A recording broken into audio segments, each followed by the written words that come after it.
박물관 하면 어떤 곳을 떠올리시나요?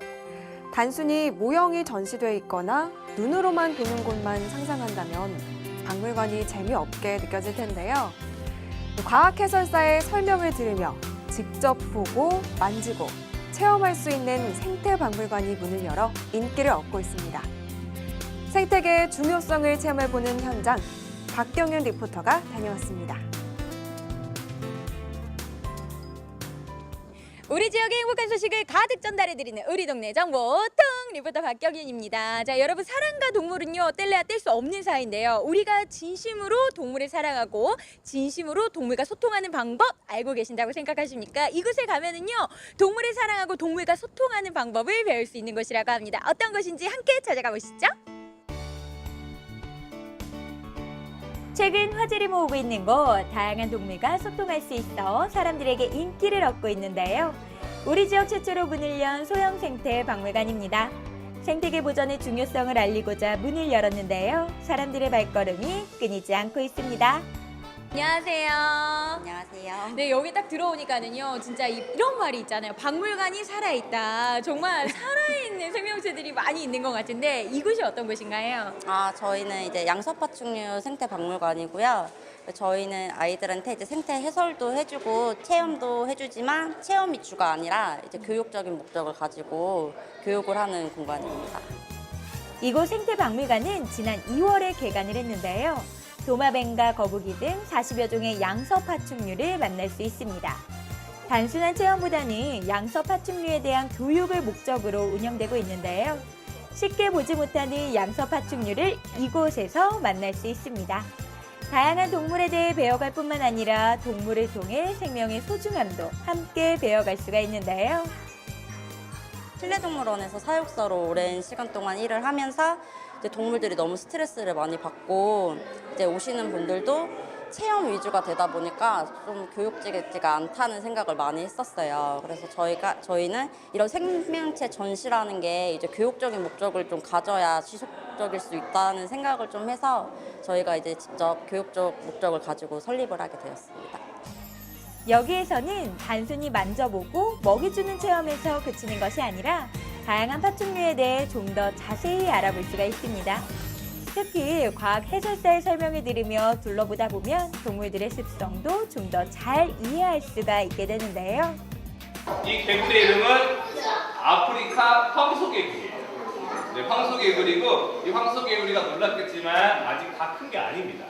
자, 얼마나 더 커지냐면 이 몸에서 1.5배에서 2배 정도 더 커지는 개구리고요. 지구상에서 두 번째로 큰 개구리예요.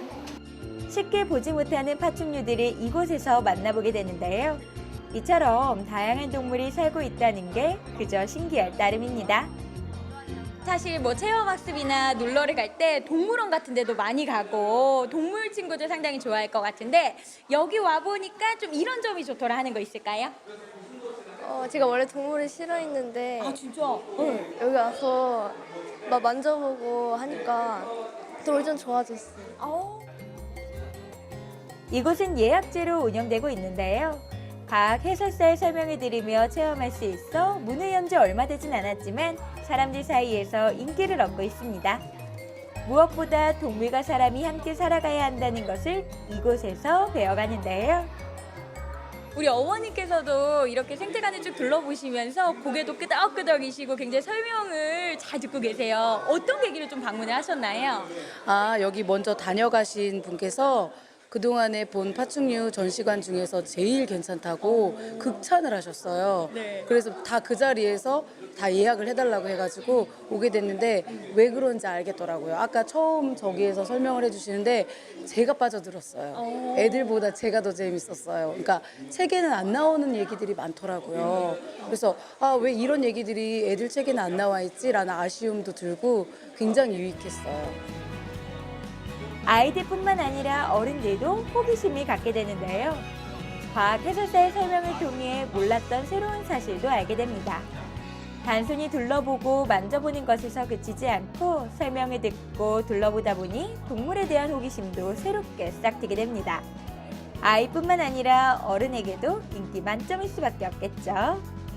우리 아이들 데리고는 좀 어디 갈까 고민 많이 하시는 게 우리 학부모님이 아닐까 싶은데 여기에 오신 이유 중에 장점이 있다면 좀 어떤 장점이 있는 것 같으세요? 그 어느 대형 그 이제 규모로 보면 그 되게 큰 데 같이 체계적으로 너무 잘 돼 있는 것 같아요. 근데 근처에 뭐 안중이나 조그만 데 있는데 그런데 되게 상업적이거든요. 근데 여기는 뭐 뼈부터 해가지고 구조하고 그다음에 선생님이 설명해 주는 어떤 동물에 대한 어떤 그런 것까지도 너무 잘 돼 있는 것 같아요. 그러니까 평택 이렇게 좀 지역에서 이런 쪽으로 해서 더 발전시켜 줬으면 되게 좋을 것 같아요. 아이들한테도 그렇고요. 생태박물관을 둘러봤다면 다음으로 아이들을 기다리고 있는 체험을 빼놓을 수가 없는데요. 직접 본 동물을 만들기를 통해 체험해 봅니다. 이제 이런 간접적인 경험을 통해서 아이들이 산에 들어가거나 아니면 곤충을 만진다는 두려움을 좀 없애고 또 이제 다양한 체험을 통해서 아이들이 창의력이나 여러 가지 이런 활동을 통해서 친구들이랑 좀 더 친하게 지낼 수 있는 이런 거를 여러 가지를 좀 얻을 수가 있습니다. 사람 혹은 동물만이 따로 살아갈 수 없는 게 바로 지구인데요. 하지만 최근 사람들이 사용하고 버린 쓰레기로 인해 자연은 물론 동물도 고통받고 있습니다. 여러분, 우리가 함께 살아가고 있는 이 동물이요, 아프고 병들고 굉장히 힘이 없어져 가고 있는데요. 그 원인 중에 하나가 바로 우리가 사용하고 있는 이 미세 플라스틱 때문이라고 합니다. 미세 플라스틱 사용을 자제하는 것만으로도 우리가 함께 살아가고 있는 이 공동체인 동물을 아낄 수 있는 방법이라는 거 기억하면 좋지 않을까요? 이 시간을 통해 자연과 동물에 대해 생각해 볼 수가 있는데요. 동물과 사람이 함께 살아가기 위해선 무엇보다 동물을 잘 이해하는 게 중요하겠죠. 아이들과 함께 동물을 체험하고 이해할 수 있는 생태박물관으로 나들이 계획해 보시는 건 어떠세요?